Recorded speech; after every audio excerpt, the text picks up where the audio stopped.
Okay. Hello. This is Revere Sky. And I want to talk about this. Like, I don't even watch the news, but everything happens for a reason. Like, as soon as I start ordering stuff on eBay and Etsy, now all of a sudden, Trump passes a law on tariffs. Now, somebody please help me understand this and understand this. Let's say we ship a car, and he's going to talk about it. Let's say we ship a car to China. Import costs 25% of whatever the car is worth. But if China ship a car to America, to United States, import cost is only 2.5%. Now, if they go up on the import, that means that we're going to have to pay more money for the vehicles. That's just like if over in China. See, at first I thought that when he was talking about the import export, I thought that Trump was saying that whenever we try to sell our product in China, they charge us 25% just to put it on their land. This is what I'm thinking. So let's say a car costs $10,000 and you take it to China. It costs $1,250. I mean, $12,500. Okay. Now I'm thinking that they're charging us $2,500 to import it to our customer. Okay. But if they're charging us 25% to import something to our customer in China, don't that mean that the customer has to pay 25% more money? So if China is importing stuff over here for cheap, that means that we're buying it for cheap. We're paying the value of the vehicle. Now, what I don't get is, like I said, when I first had a debate with somebody about this, I thought that China was charging us to import our product into, like let's say a country want to send something to Arizona, and Arizona say it can't step foot in here unless they pay for it to sell in here. Okay. So I'm thinking Trump saying that we have to pay China to sell our stuff over there. So we have to give China like 25% of the cost. So if the car $10,000, we only gonna make $7,500 because we had to give China 25%. That's what I'm thinking. But when I debate with my relative saying no, that's not what the deal is. The United States is going to charge China a mirror amount of money. A mirror amount of money to import. So who's going to have to pay that 25%? We are. You get what I'm saying? It's not like, okay, let's say China got a car that costs $10,000 and they send it over here and the United States chop their head 25%. Okay. So their car ain't worth but $7,500. Now, are we still gonna have to pay the 25%. Like, how does that work? I really need somebody to help me out on this. Because, see, I was thinking that basically they just wanted to slow down the imports. See, we do get a lot of stuff for $1 over here. And a lot of people talk about sweatshops and slavery working and stuff. But that's not the case. That's not what we're dealing with. Like, there won't be any type of market. Like, let's say you get family member said Trump not allowing China to sell us solar panels. So let's say we can get like a 5,000 deal for like $2,000 in China and get it shipped over here for like $2,200. So we got our whole roof done for $2,200 when in fact the United States gonna charge us like $10,000 to do our roof. Okay? That might just be the product. That's not even the service to install it. So we're not gonna have no form of competition. Another thing, people say, oh, we need the jobs here in America. We need the jobs here in America. First of all, if we had American, real thoroughbred American business people, the price of stuff shouldn't be that high and people should be still making $25 an hour. You get what I'm saying? If you are an American citizen and you got American ID, you should automatically get a 50% discount. And the people doing the labor should still be making $15 to $25 an hour starting out. I'm not talking about after you be there for 40 years. I'm talking about starting out. And we still should be getting some type of discount. Now, what I don't understand is they charge us 25% to ship our car over there. But who's paying that price? The customer, or are we paying the 25% out of our pocket? So let's say I'm GM Motors and I'm shipping cars over there to China. Am I GM Motors paying the 25%? Or is China taxing 25% and whatever citizen of that country that buy that car have to pay the 25%. You get what I'm saying? Because that's what I'm saying. If the car costs $10,000 and China charging 25% for import, this is just import. To import the car over there, they're charging 25% of the value of the car. So they're charging $2,500, $2,500 just to import the car. The car ain't even been sold yet. So off rip, China is getting $2,500 for importing that car in their area, on their turf. So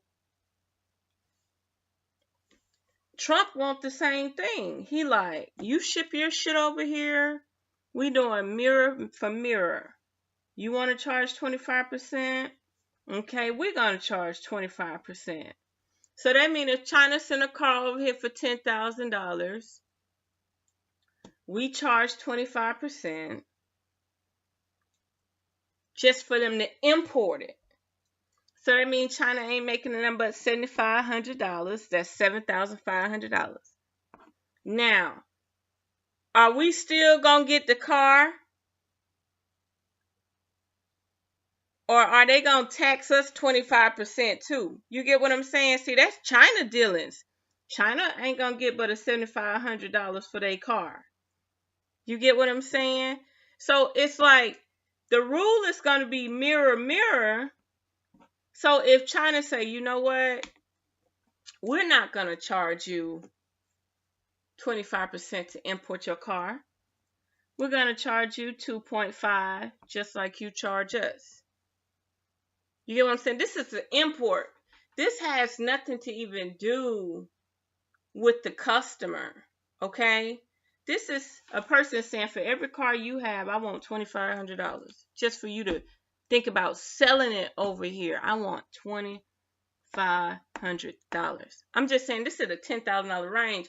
If the car is $100,000, that's $25,000 off rip. So, do you get what I'm saying? So let's say you just want to order something that costs $5 in China, and they already charge you $5 to ship it. So that means that you got to pay this import fee. 25% of that is like $1.25, and you paying $1.25 just for import export fee. That ain't even got nothing to do with mailing and shit. But they say that's just for specific things. And the fact that they cut out solar panels, like they don't even want us to have solar energy over here. Like, how the fuck did that happen? But this is not even talked about. Oh, not only that, let's talk about this real quick. He talking about the aluminum. He say our aluminum is better than anybody else aluminum with higher grade quality, and iron. So they're bringing jobs back to America, right? So we can start making money in America, okay? The same thing, this is when it comes down to the spiritual community. Like, who on earth, it bothers me. I listen to a lot of spiritual people, and I'm starting to think, who gave these people permission to just dig on native land or indigenous land that don't belong to them? I'm so curious to understand this now. Like zoning and all this stuff. Like, I'm trying to figure out why all of a sudden they want to dig up our Oregon energy. You get what I'm saying? I just talked about Oregon energy. And now you want to dig it, you want to dig it up, you want to dig up our aluminum, you want to dig up our metal. And why do you need so much aluminum? Look. I don't know who's spraying us. I don't know if other countries are spraying us with aluminum, but for some reason he said a specific amount. I don't know if I got it in the video or not, but Trump said a specific amount. I think he said about 50,000 tons of aluminum. That's what they need. But what do they need it for? To build cars?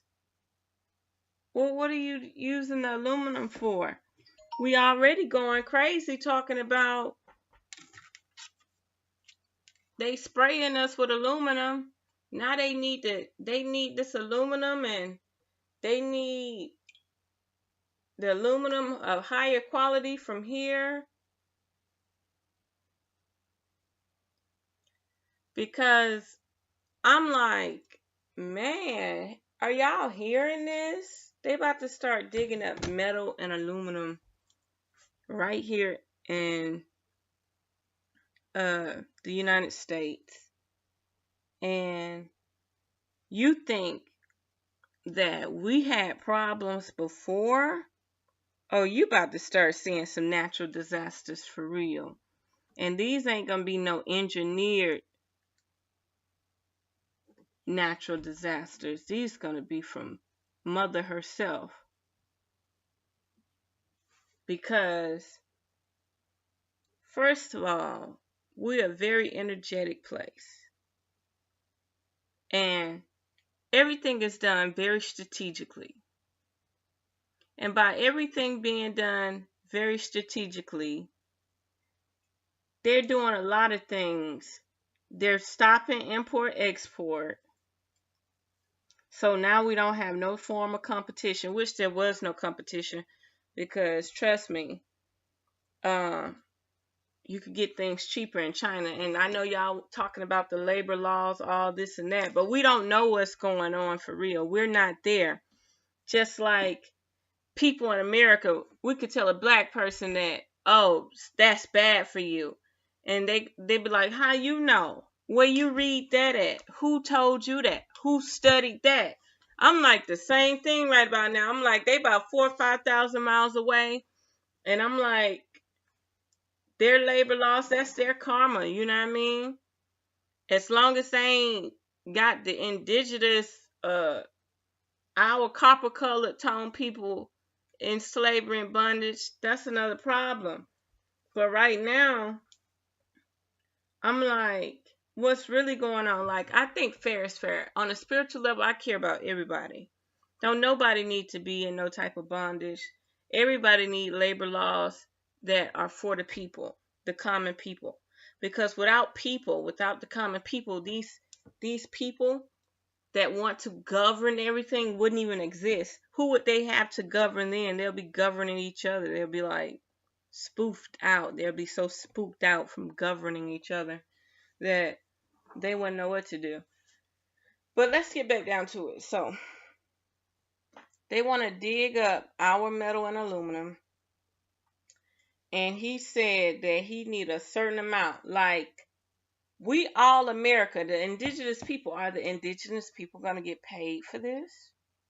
Are we going to get paid for you digging up our aluminum? And then you talking about in Michigan about to have new jobs. Michigan about to have new jobs, but what about their water system? You get what I'm saying? What about Michigan's water system? Like, which one is more important? Clean water or a job? You get what I'm saying? So, that don't even make sense. I'm sure Flint, Michigan is still having fucking problems. Now, I'm going to tell you something. I don't have a problem with Trump. I don't have a problem with nobody. And the reason being, I'm just an observer. But for some reason, I needed to hear this out. I needed to see this. And you digging up precious metals. And remember the other day, I did a video with, and I talked about, I said, in the Hebrew language, gold and silver don't have no value. The only things with real value is copper and iron. Copper and iron. Those are part of nature. I really think gold and silver is some form of alchemy, okay? Now, this copper and iron is priceless, okay? Now, for him to want to dig up this iron and this aluminum all of a sudden, after I sat up there and talked about the sigils under copper, after I talked about the sigils under iron, look it up. Translate iron, translate copper. Now, all of a sudden, they want to start digging it up in this state. I mean, this country, in the United States. Think about it long and hard now. Remember I said everybody trying to talk about gold and silver when in fact the Hebrew language used sigils for copper and iron. Gold and silver are like some English names. Like, I don't even think that shit existed until the English language came about. So yeah, Michigan's supposed to be having more jobs, but what about their water? It's a distraction. It's a total distraction. I guess they saying people got too much time on their hand. They able to see what's really going on, so they trying to put y'all to work. And this stuff is effective immediately. Mirror, you can't even import nothing unless you getting taxed in China. So that means China gonna go up on their prices because they gonna get taxed 25%. which they don't have to go up on their prices. All they have to do is say, you know what? I'm not going to charge the United States to import. I'm not going to charge them anything. But, China taxing 25% because our dollar is worth nothing. If you got to tax 25% on every dollar, that means our dollar ain't worth but like 50 cents. Our dollar ain't got no value. So China taxing 25%. That's correct. That makes sense. Our money ain't got no value. That's why China taxing so much money for import into their country. Our money is zilch. Not a damn thing. Zero. So they taxing 25% because China's sending out real money to a country who ain't got no money. It makes so much sense now. It makes so much sense. But why would China sacrifice all these labor laws and stuff and all this cheap labor to collect a dollar? You get what I'm saying? If our money is worth nothing, let's say our money is worth 50 cents on the dollar. So basically China making like 10 cents per item. If our dollar ain't worth but 50 cents. They're making like 10 cents per item. So how much money is the actual person who's doing this making? About 1 cent? 1 cent per item? Think about it long and hard now. Like, and then what makes so bad, the common people lives are based around these rich people. I don't even like to call them rich. I just like to call them agenda, protocol, how do you call it? They use them. They say, oh, they millionaires, and you cater to them. You cater to these people. The whole city evolves around catering to these people. You get a job, you got to spend your money. So they start building things so you can spend your money.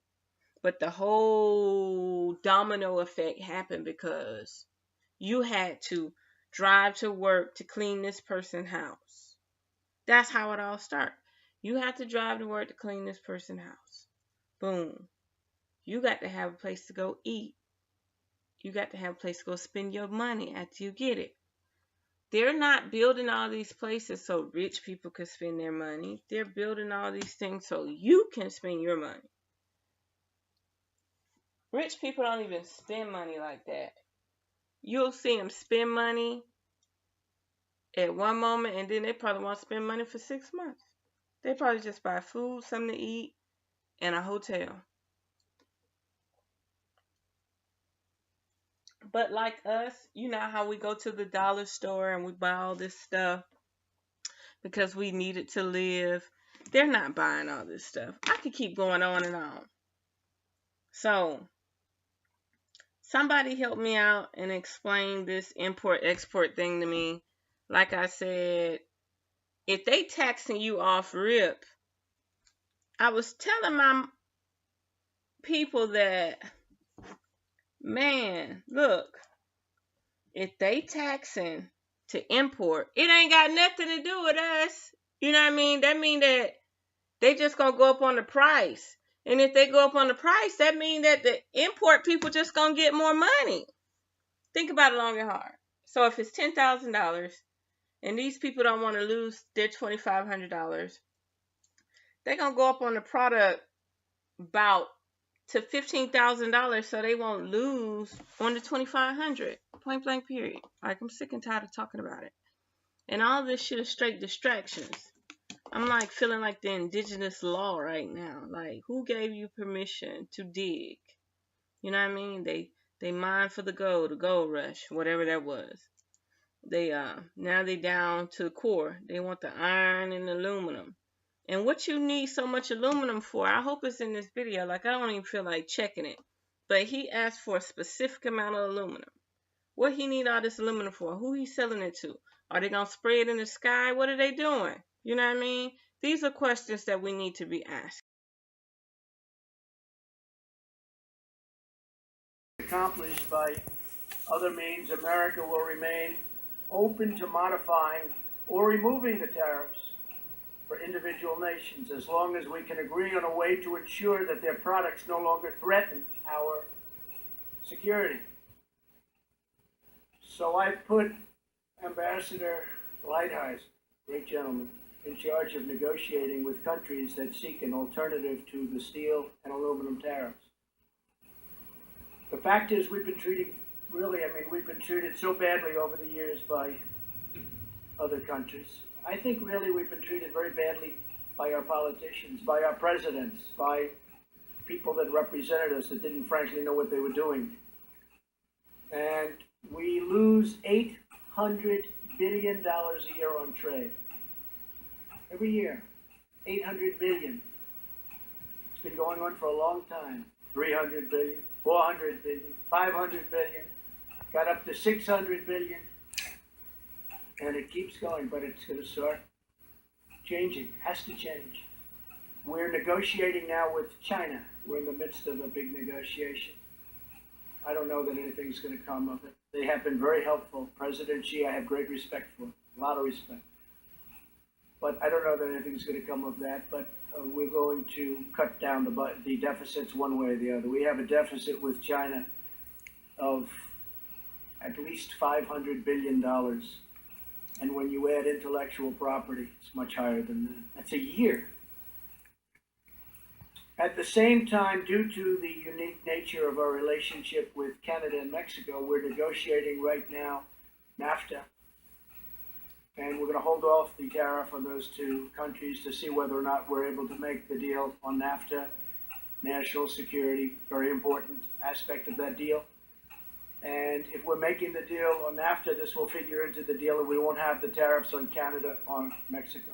If we don't make the deal on NAFTA, and if we terminate NAFTA because they're unable to make a deal that's fair for our workers and fair for our farmers, we love our farmers, and fair for our manufacturers, then we're going to terminate NAFTA, and we'll start all over again, or we'll just do it a different way, but we'll terminate NAFTA, and that'll be it. But I have a feeling we're going to make a deal on NAFTA. I've been saying it for a long time. We either make a deal or we terminate. And if we do, there won't be any tariffs on Canada, and there won't be any tariffs on Mexico. One other thing, some of the countries that we're dealing with are great partners, great military allies, and we're going to be looking at that very strongly. The tariffs don't go effective for at least another 15 days, and we're going to see who's treating us fairly, who's not treating us fairly. Part of that's going to be military. Who's paying the bills, who's not paying the bills. We subsidize many rich countries with our military. They pay not 100 cents on the dollar, in some cases not 50 cents on the dollar, and they're massively wealthy countries. So we have to stop that, and that will enter into the equation also. Very interesting, I saw a tweet just came in from Elon Musk, who's using our wonderful space facilities and did a great job 3 weeks ago. He said, for example, an American car going to China pays 25% import duty. But a Chinese car coming to the United States only pays 2.5%, a tenfold difference. So an American car going to China, think of that, pays 25% import duty. So we send our car over there, pay 25%. They send their car over here, 2.5%. 10 points, that's from Elon, but everybody knows it. They've known it for years, they never did anything about it. It's got to change. We're going to be doing a reciprocal tax program at some point, so that if China's going to charge us 25%, or if India's going to charge us 75%, and we charge them nothing, and they're at 50, or they're at 75, or they're at 25, we're going to be at those same numbers. It's called reciprocal. It's a mirror tax. So they charge us 50, we charge them 50. Right now, they'll charge us 50, we charge them nothing. Doesn't work. So that's called a reciprocal tax, or mirror tax, and we're going to be doing a lot of that. The first year, we've really set the stage. A lot of it had to do with, structurally, we had to go through certain procedures in order to get to this point, but now we're at this point. American companies have not been treated fairly. And some American companies, frankly, have taken advantage of it and gone to other countries and developed in Mexico massive automobile plants, taking our jobs away and taking our companies down to Mexico to make the cars. And then they send them right across the border without tax, without anything. So we lose the jobs, they make the cars, they get all the benefits, then they sell the cars back into the United States. So we're changing things, and we're going to have a lot of great relationships. I think companies are going to be very happy in the end. I think that countries are going to be very happy. We're going to show great flexibility. And again, many of the countries that treat us the worst on trade and on military are our allies, as they like to call them. So we just want fairness. We just want fairness. We want everything to be reciprocal. And I think in the end, we're going to have a lot of great jobs. We're going to have a lot of great companies, all coming back into our country. You see it the other day, Chrysler announced they're leaving Mexico. They're coming back into Michigan with a big plant. You haven't seen that in a long time, folks. You haven't seen that in a long time. So because I sort of grew up with this group of people, I know a lot about the steel industry, and I know a lot about the aluminum industry. We're going to bring them back. I thought maybe a few of you might like to say a couple of words. And there's only about 25 million people watching, so don't worry about it. If you want to say something, come on up.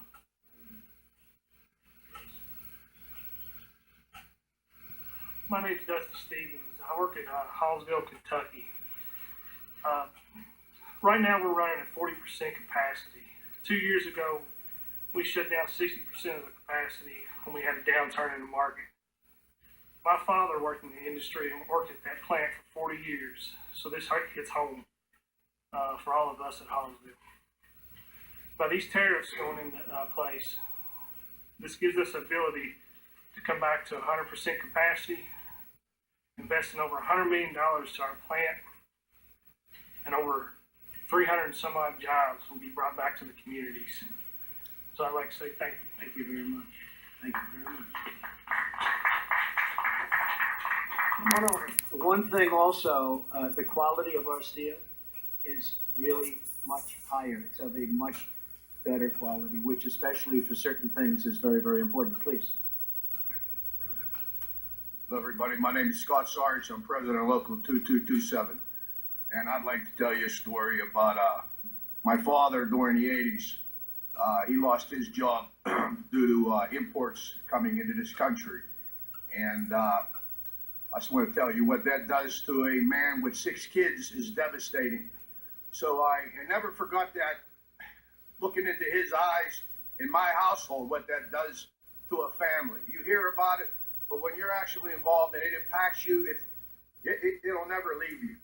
So with that being said, for Herman Sarge, your story didn't end. And for all the people that I represent at my union, I never want to see it happen again. And for these workers and these folks, I appreciate the opportunity, and I'm very humbled with this. So it's very important to us. So I never want to see it happen again. And I say that sincerely from my heart. And I thank you for the opportunity for what you do. Herman, sorry. Yes, sir. Yes. Well, your father, Herman, is looking down. He's very proud of you right now. He's still alive. Oh, he is? Well, then he's even more proud. Then he's even more proud. Anybody else, please, come on up. Let's arm wrestle. Come on. How you doing? My name is Ron Davis, steel worker from ArcelorMittal Steel in Conshohocken. Just wanted to say, in 2009, my plant supplied a majority of the armor for the Humvees and all the vehicles in theater. And it's sad to say, because all these imports coming in our country, our plant's gonna be idled in September. So at one time, our plant had 400 members. We're gonna be down to about 71. So these tariffs definitely have an impact, and maybe not for our plant, but for the other plants out there. So appreciate what you're doing.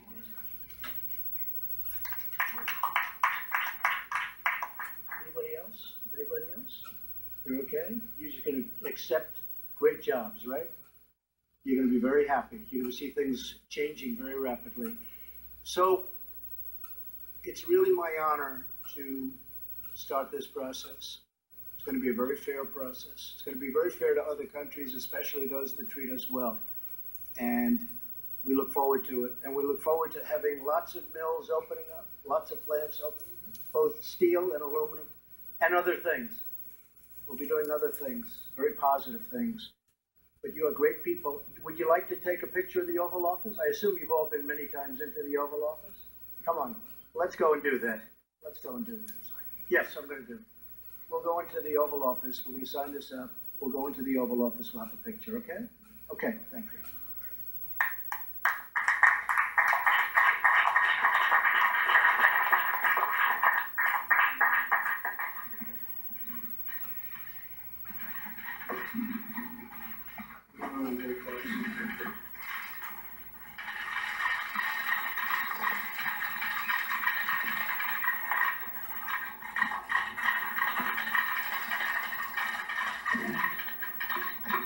Here you go.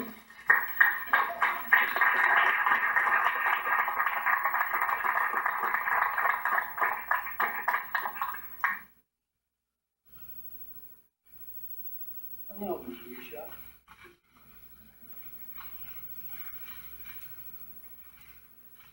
About time, right?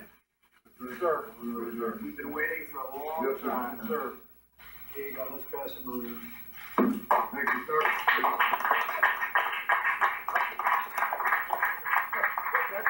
Pass it around. You what you got? Mike, get up here, Mike.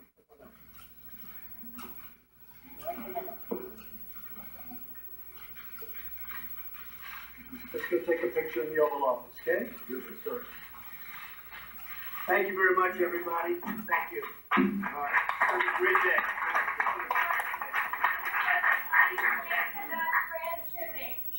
Sure, Greg. We're gonna stop the transshipping, or we're gonna let it happen, but they gotta pay. So transshipping, frankly, is a big deal. China says it's at 2%, but it sends much more. We're gonna have a great relationship, hopefully, with China, but we have to do something. We're losing with China $500 billion a year. We have to do something. And they transship. And we're gonna accept their product, but it's gonna cost a lot of money from the standpoint of the transshipper. Okay? Thank you very much, everybody. Thank you. All right, welcome to The Lead. I'm John Berman in for Jake Tapper today. What you just